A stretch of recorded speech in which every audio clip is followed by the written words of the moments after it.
is a, one of those truths, like those stories that you kind of hear about, like how people say your net worth is your net worth, right? Your network is your net worth. Network, yep. Your network's important. And so those seminars and those mastermind meetings, and that's where we met you, Paul, is very important. Yes. So back in 2012, I'm sitting there on stage from this real estate software, forget FreedomSoft, I think is what it's called. I stand up on stage and I'm in a testimonial from Columbus, Ohio. And it so happened Dave was working with that company, and I was in the, he was in the back handling some of the sales. He linked up at that event, and I was sharing my story with him, and he was sharing his story, and we just kept in touch for a little while. I think that was back in 2000. It was actually, we met in 2010.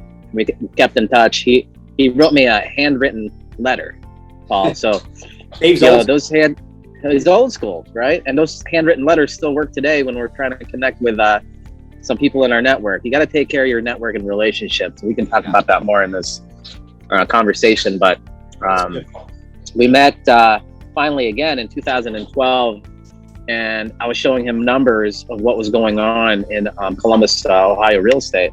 And back then you could buy single family homes, duplexes for $25K all in. $25K all in. Okay, super cheap. These houses were not in teardowns or anything. They just needed cosmetic type rehabs. Mm-hmm. And we would rent them out for $750, $850.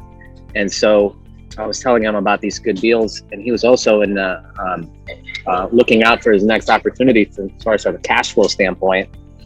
Because, and he's going to share here like his upbringings, but he learned very quick back in 2005, 6, and 7 that it's not a speculation play with this real estate. You got to buy for the cash flow. Yeah. So we partnered up in 2012. I think that first year we bought close to 20 homes. Really had no experience landlording. Our mentors basically said, "Hey, get out there."